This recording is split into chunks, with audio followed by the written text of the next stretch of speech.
की प्रधानता।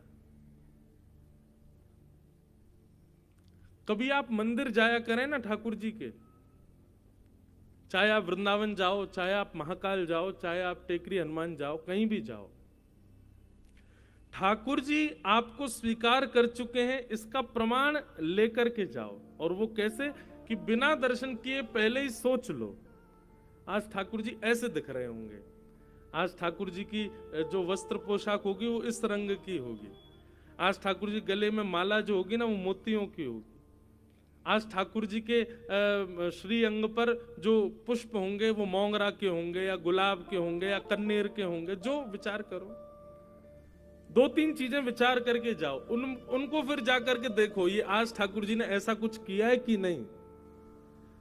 अगर एक वस्तु भी आपके मनोभाव से मिलती हुई ठाकुर जी ने धारण की हो तो समझ जाना ठाकुर जी आपसे प्रसन्न हैं।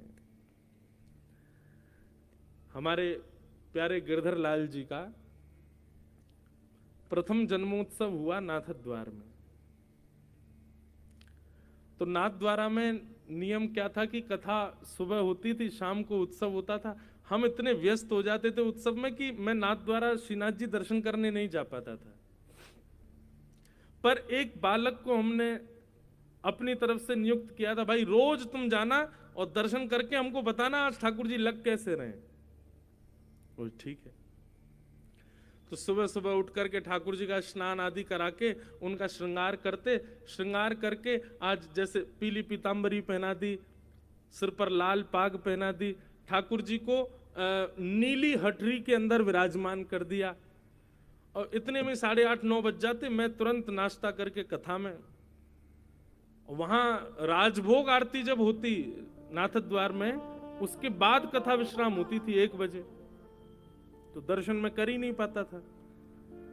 तो पहले दिन व्यास मंच से उतर करके जैसे गया तो वो बालक खड़ा था, उसको मैंने बुलाया, मैंने हाँ भाई दर्शन कराए तुम ठाकुर जी के? मैंने कहा हाँ। कैसे लग रहे ठाकुर जी? वो ठाकुर जी ने आज पीली पीतांबरी पहनी है, सिर पर लाल पाग पहनी है, गले में मोतियों की माला पहनी है और ठाकुर जी नीली हटरी में बैठे। मैंने कहा हमारे लाल जी की नहीं, मैं कह रहा हूं श्रीनाथ जी ने क्या पहना? बोले हम श्रीनाथ जी का ही बता रहे हैं। मैंने कहा ये तो हमारे ठाकुर जी ने पहना है। बोले कि नहीं नहीं महाराज जी, श्रीनाथ जी ने भी ऐसे ही श्रृंगार किया है। मैंने कि भाई पहले दिन तुक्का लग सकता है, दूसरे दिन देखते हैं कुछ होता है कि नहीं। अब दूसरे दिन हमने ठाकुर जी को फिर कोई बढ़िया सुंदर नीली पोशाक पहनाई और आज कांच की हटरी में ठाकुर जी को विराजमान किया, सिर पर बढ़िया सोने का मुकुट धारण कराया, सुंदर श्रृंगार। अभी भी मुझको ऐसा कुछ नहीं था, मुझे बस लगा ठीक है कल मैच हो गया, आज थोड़ी होगा। कथा करने गए, कथा करने के बाद मंच से उतर के मन, हाँ भाई आज श्रीनाथ जी कैसे लग रहे हैं? बोले महाराज जी आज ठाकुर जी ने सोने का मुकुट पहना है, ठाकुर जी कांच की हटरी में बैठे हैं, ठाकुर जी ने आज लीली पोशाक धारण करी है। अब तो ये सुनकर के मेरे हाथ पांव कांपे, बस नाचने का मन करे। मैंने सच बता भाई, तुम हमारे लाल जी को तो नहीं देख के आए? बोले नहीं नहीं, आपके लाल जी का मैंने दर्शन नहीं किया, मैं श्रीनाथ जी को देख के आया हूं। मैंने कहा चल 2 दिन तो मिल गए। मैंने कि कुछ ठाकुर जी संकेत तो नहीं कर रहे? बोले पता नहीं महाराज जी। तो हमने क्या किया, अगले दिन मैंने कि आज ठाकुर जी को ऐसा कुछ पहनाऊंगा जो मैच ही नहीं होगा। हमने अपने लाल जी को सेहरा पहना दिया, दुल्हा बना दिया। मैंने आज दुल्हा बन के दिखा, सेहरा पहनाया, सफेद पोशाक पहनाई, लाल चुनरी उड़ाई, वो लाल पटका पहनाया ठाकुर जी को, बहुत सुंदर श्रृंगार। और आज ठाकुर जी मोतियों की हटरी में विराजमान किए।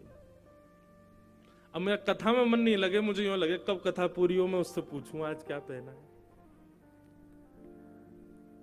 कथा विश्राम हुई, विश्राम होते कौन प्रणाम कर रहा है, कौन माला पहन, मुझे कुछ नहीं, मुझे वही दिख रहा था। मैंने जल्दी आ इधर। मैंने कि सही सी बता आज ठाकुर जी ने क्या पहना है? बोले आज तो ठाकुर जी दुल्हा राजा बन के बैठे हैं। मैंने कहा जय हो, बोल श्रीनाथ प्यारे की। उस समय की स्थिति में व्यक्त नहीं कर सकता हृदय से, इतना रोना आया, इतना ठाकुर जी को हृदय से लगा के आनंदित हुए। जय हो ठाकुर जी, आज ऐसा